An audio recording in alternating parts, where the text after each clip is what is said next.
13 members of 2 militia groups who were preparing to kidnap and possibly kill me. Well, developing this morning, Michigan and FBI officials have arrested 13 men, a part of militia groups plotting to kidnap Governor Gretchen Whitmer. 6 of the men are facing federal charges for a plot to snatch the governor from her vacation home, and 7 men are facing state charges for a separate plot to attack the state capitol and kidnap law enforcement and government officials, including Whitmer. Investigators undertook a nighttime raid to foil the elaborate plot. And according to court documents, militia members held a meeting in Ohio, needing 200 men to storm the Lansing Capitol building to take hostages, including Whitmer, who they would try for treason. Investigators say some of the men accused met at the state capitol building during armed protests in June.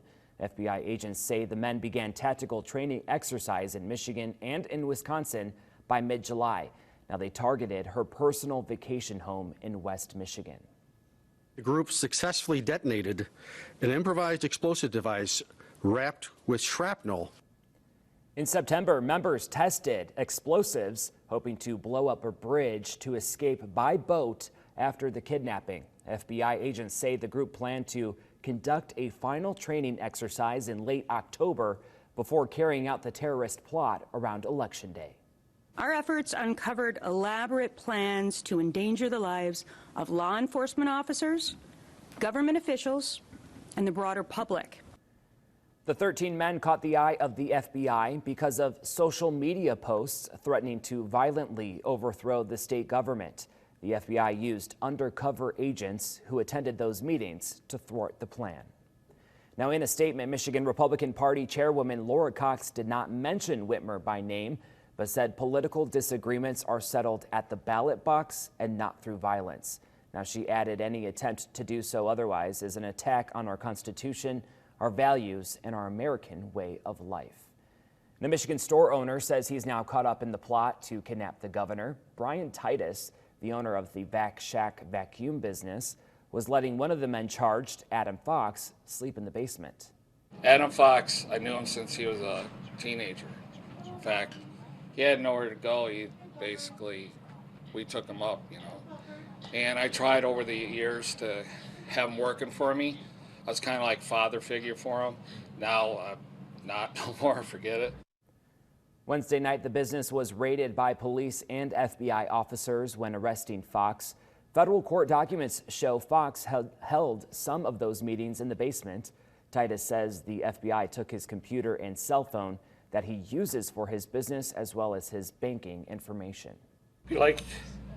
Somebody bring them into your home, next thing you know, your house is being raided. That's what I felt last night. Then I seen the list of what he had, and I'm like, oh my God, why didn't I see it? But he hid it from me. Well, Titus says he recently told Fox he had to move after finding out Fox was ordering assault rifle parts through the mail.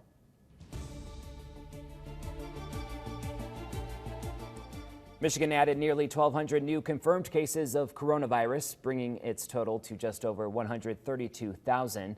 And beginning today, movie theaters across Michigan will be open for business for the first time since March. This was the date Governor Whitmer set forth late last month in an executive order that has since been invalidated by the state Supreme Court. It covered theaters, performance venues, bowling centers, and other places where people gather. Under an order from the State Department of Health and Human Services, venues with fixed seating must limit attendance to 20% capacity, and customers must wear a mask.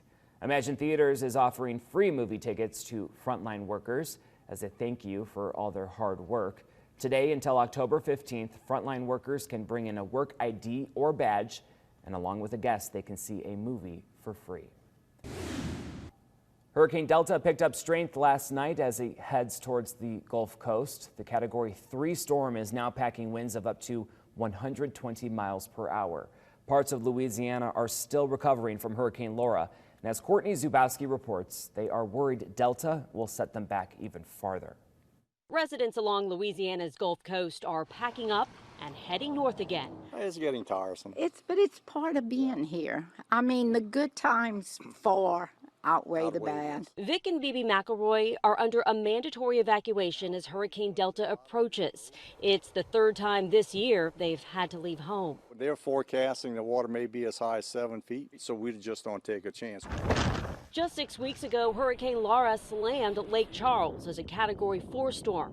Today, debris is still scattered around the city, and blue tarps cover many houses. If we got a lot of rain and all of this debris just starts floating around, that gets dangerous. This is the 5th time Louisiana has been under a state of emergency this hurricane season. Officials are warning of a life-threatening storm surge of up to 11 feet in some areas. Southwest Louisiana is going to get more of a punch from this than we would like to see, for sure. In neighboring Texas, residents are following the forecast closely. Yeah, I mean, you're nervous. You're watching. Your eyes are glued to the path of the storm. Jamie Blackburn is ready to board up if Delta moves west. We got the house stocked with canned goods, groceries, water, and we're just going to stay here and see how it goes and keep an eye on it in case it turns our way. The National Hurricane Center expects Delta to make landfall this evening. Courtney Zabowski, CBS News, Lafayette, Louisiana.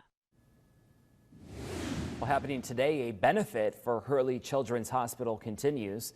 The Let's Make Miracles Radiothon is put on by Cars 108, Club 93.7, and Banana 101.5. The 12-hour event begins at 6 in the morning. You can donate by going to the Hot Links section of WNEM.com. If you're just waking up with us, TV5 News time right now is 5:09. Coming up, we'll have continuing coverage on the attempted plot to kidnap the governor, how Whitmer reacted to the event, and her message to the nation. Some furry friends are helping those on front lines through the pandemic. Later, we'll explain the program providing pet therapy to healthcare workers. And here's a live look outside now at Birch Run. If you're headed out the door, roads looking good here. TV5 Wake Up, we'll be right back.